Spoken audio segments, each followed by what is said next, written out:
Reporter Laura Walters, and I'm joined today in Stuff's Pōneke newsroom by Chief Human Rights Commissioner Paul Hunt. Morena, Paul. Kia ora.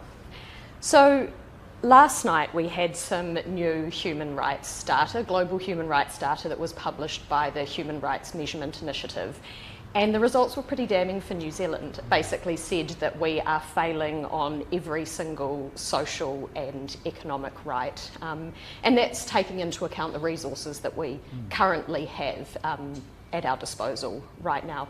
What does that say about the focus and the value that we place on human rights in New Zealand? Well, what it demonstrates is that New Zealand used to be leaders. It used to be regarded as a leader in relation to housing and education and so on. But we've fallen way down the pack. We're really not doing nearly as well as we used to be doing. And I think this is because for 40 years or so, successive governments have neglected some core social institutions. You know, a housing system, an education system, a health system. They've been neglected. They've become threadbare. And that's resulted in these poor measurements. And it's really important that we build back those systems which deliver for everybody. They're good for the decency and fairness and equity for everybody. And you say that these rights are for everyone, the right to education, the right to housing, the right to food, the right to work. But we saw in the results as well that there are some specific groups that are more likely to have their rights violated. I mean, Māori, Pacifica people, people with disabilities, those from low socioeconomic backgrounds, including single-parent families. I mean, that's a long list. It is a long list, and it's seriously alarming. So these human rights are for everybody. We have to give focus on these human rights for everyone. However, we have to give particular attention to particularly disadvantaged groups because they show up so dramatically in the data. We have to give particular attention to tangata whenua and Te Tiriti o Waitangi, Pacific peoples, disabled people, ethnic minorities. It's really important that there is particular attention given to them whilst recognising these are universal human rights. To make them universal, that is relevant to everybody, we have to say that they are relevant to everybody and then give particular attention to those particular groups that are especially vulnerable, including those living in poverty. You know, there are many people living in poverty in Aotearoa, New Zealand. You know, there are families that are having to depend upon charity for the necessities of life. This really isn't acceptable, and if there are children and families that are having to depend upon charity for the necessities of life, that means their human rights are being violated. And what do you think the average New Zealander, whatever that means, but what do you think the average New Zealander would think about this? Do you think we have a good understanding and awareness of what our human rights are? I mean, I think we often speak about freedom of speech and freedom from execution or arbitrary arrest when we talk about human rights, but you know, there's a whole lot more to it, isn't there? Yeah, and we are, I'm sorry to say, New Zealand is out of step. It's out of date. Things have moved on in the human rights field. So in Scandinavia, there's much more attention to these human rights. There is in Finland, there is in Italy, there is in Scotland, there is in numerous other countries. They're giving more attention to these human rights. New Zealand is not. So what I'm picking up is that, frankly, sorry to say, public officials do not know about these social rights. We've signed up to them. Successive governments have signed up to these social rights. I'm not making it up. They're legally binding obligations on government. But I find public officials don't know what I'm talking about. Parliamentarians don't hold government to account in relation to these human rights. The courts are not articulating them. The politicians don't seem to know about them. But when I listen to communities, when I listen to, quote, ordinary people, and I talk about these human rights and how they engender fairness and decency and equity, ordinary people immediately get it. So I feel that those in power are out of step in relation to this new understanding of human rights. I say new understanding, but in a way that's not quite right. These human rights were established partly by New Zealand some 70 years ago, and then we've lost sight of them. We've lost sight of them. And so that's my what I often say is that these human rights are the best kept secret in New Zealand, and people get them, but the policymakers and the politicians don't.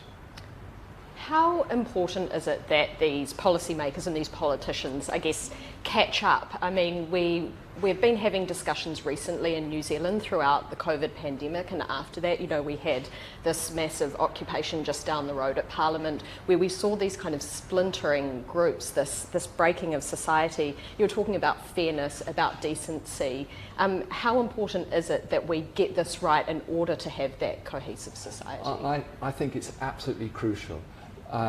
Look, so we learned from the Royal Commission of Inquiry following the 15th of March 2019 massacres. What that inquiry underscored was the critical importance of social cohesion. And it's not possible to have social cohesion if there's unfairness in a society, if there's a lack of sense of decency, if there's inequity. So if we're serious about social cohesion, we've got to be serious about the whole range of human rights. Of course, the civil and political rights, where we do pretty well, but also the workers' rights, where we're not doing well. Also the social rights, where we're not doing well. And also cultural rights, the right to a safe environment, and of course, Indigenous people's rights, Te Tiriti o Waitangi. This all sounds relatively bleak, you know, it's quite a negative outlook, it's quite a damning scorecard that we've been given. I guess the silver lining to this is that these measures say we have more resources at our disposal right now. You know, we have the money to be doing more right now. So what's something that the government could do tomorrow to improve New Zealanders' human rights? Well, to be fair to the government, they are taking some important steps. So they are putting a lot more money into the health system. There is the Māori Health Authority. These, in human rights terms, are important steps forward and they need to be recognised. But these, I think the core is this. There are these core social institutions, including a democratic system, housing, health, education, and so on, a court system. There are these core social institutions which we have to invest in. And, you know, slash and burn isn't going to work. We know from the evidence, we know from the data what works and what doesn't work.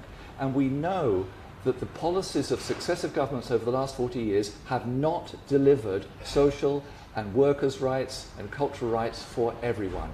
So we've got to build up those core social institutions. They are informed by, reinforced by human rights. We need to call them human rights institutions. And the public at large needs to claim these human rights, and they need to be supported by appropriate investment. As much community participation as possible, as much accountability as possible. I'm not asking that we go back to 40, 50 years ago. We've learned important lessons since then. So we need these core social institutions which are properly invested in, where they're deeply rooted in communities and where they are subject to stringent accountabilities. That's the human rights approach. So this is work for everyone to undertake? It is, and it might be, you know, that people have got to lead the way, because this narrative, this analysis, this way of looking at things through human rights, even though governments have promised to do this, the policymakers are not using this way of looking at the world. So communities, tangata whenua, Pacific people, disabled people, you know, recently I went through the South Island and I was struck by, there was a lot of wealth there, but there was a lot of poverty too. There was a lot of rural poverty. We've got to give attention to those living in poverty. It's not right that people are having to work 2 or 3 jobs in order to keep body and soul together. This really isn't right. There's lots to do, and I think people have got to take the lead. Thank you so much, Paul. That was Chief Human Rights Commissioner Paul Hunt joining us on Stuff to talk about the latest results in New Zealand's human rights record.